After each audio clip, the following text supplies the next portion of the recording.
The morning air in the small Filipino town was soft and quiet. A pale light rested on the narrow streets, and the sound of distant waves moved gently through open windows. In a tiny wooden house near the edge of the town, a boy named Mateo sat on the floor. He was barefoot, with his legs crossed, and his eyes were closed. His breathing was slow and steady. Around him, the house was simple. The walls were thin. The roof had small gaps where sunlight slipped through. But in that quiet moment, the space felt calm and safe. Mateo was 12 years old. Life had never been easy for him, but he had learned something important very early. When the world felt loud and heavy, slowing down could make it softer.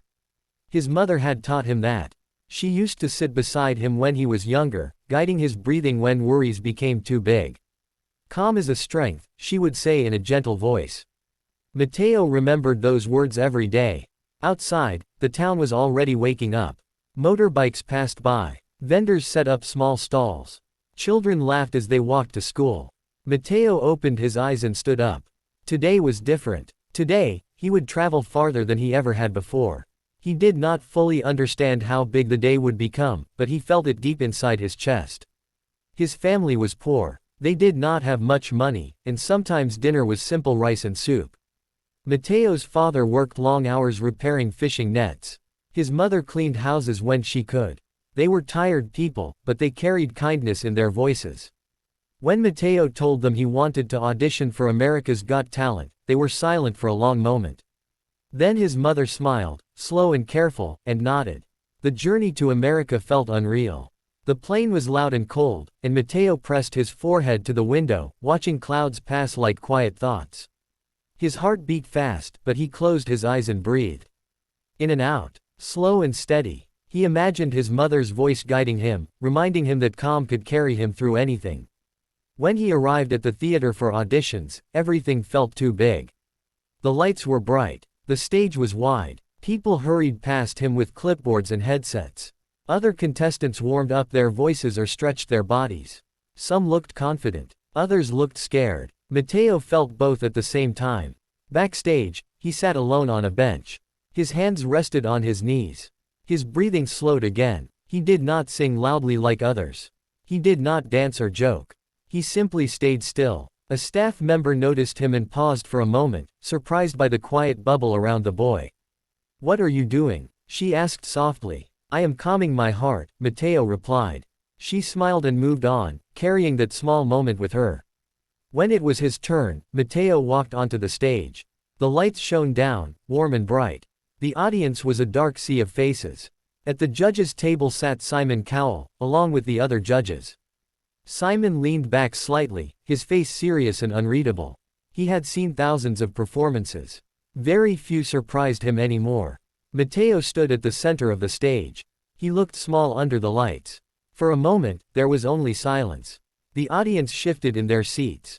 Simon raised an eyebrow slightly, waiting. Instead of starting right away, Mateo closed his eyes. He took one slow breath. Then another. The microphone caught the sound of his breathing, gentle and steady. Some people in the audience leaned forward, curious. "My name is Mateo," he said softly. "I am from the Philippines. Today, I want to share calm." The judges exchanged glances. This was unexpected. Mateo did not rush. He spoke slowly, leaving space between his words. He told them about his home, about the noise of life, about fear and worry. His voice was not loud, but it was clear. Every word felt placed with care. Then he began to sing, but it was not a powerful song. It was soft, almost like a whisper. The melody moved slowly, like waves touching the shore. His voice carried a peaceful tone, steady and warm. It did not show off. It did not try to impress. It simply existed. The audience grew quiet. Even the usual coughs and whispers faded away. Simon Cowell sat still. His hand stopped tapping on the table. His eyes stayed on Mateo, focused in a way that surprised even him. There was something different happening. It was not just a performance. It was a feeling filling the room. As Mateo sang, images seemed to form in the minds of those listening. People remembered moments they had forgotten. Quiet mornings, gentle voices, safe places. For a brief time, the busy world outside the theater did not matter. When the song ended, Mateo did not move right away. He opened his eyes slowly. The silence lasted longer than usual. Then the audience began to clap, softly at first, then louder. The applause did not explode. It rolled forward like a calm wave. Simon leaned forward, resting his elbows on the table. He looked thoughtful, almost moved in a way he did not expect. "I didn't see that coming," Simon said. His voice was slower than usual. "You didn't try to impress us. You made us feel something else. You made us slow down." Mateo nodded, listening carefully. "In this world," Simon continued, "we are always rushing. Always loud. What you did was unexpected." He paused, searching for the right words. It was needed. The other judges smiled and shared their thoughts, but Simon's reaction stayed with everyone. It was quiet approval, deep and real. Mateo received yes votes and walked off the stage. Backstage, he sat down again, breathing slowly. His hands shook just a little, but he let the feeling pass. He did not jump or shout. He simply smiled. As the show continued and weeks passed, Mateo returned to the stage again and again. Each time, he brought the same calm presence. The world outside the show began to notice.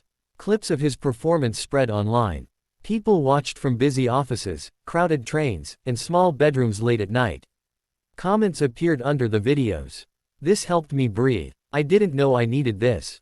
He made me cry without shouting." Mateo became known not as the loudest or the flashiest contestant, but as the calm one. The boy who reminded people to pause. Before one later performance, Mateo faced a problem. He felt pressure building around him. Expectations grew heavier. People wanted more. They wanted bigger moments, louder reactions. For the first time, his calm began to shake. That night, backstage felt noisy. He sat on his bench, but his breathing was faster than usual. Doubt crept in quietly. What if calm was not enough anymore? He closed his eyes and remembered his mother's voice. Calm is a strength, not a trick, not a show, a truth. When he stepped onto the stage again, he felt smaller than before. But he stood still and breathed. He began not with a song, but with silence.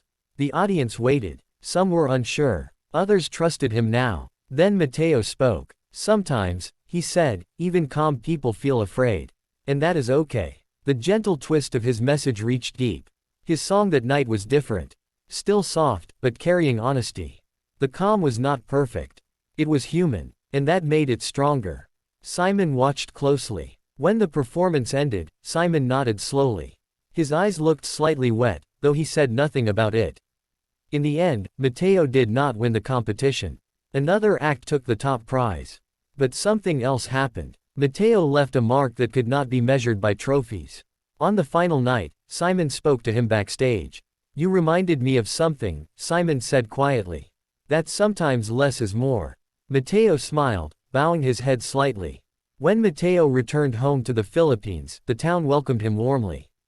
Life was still simple. The house was still small.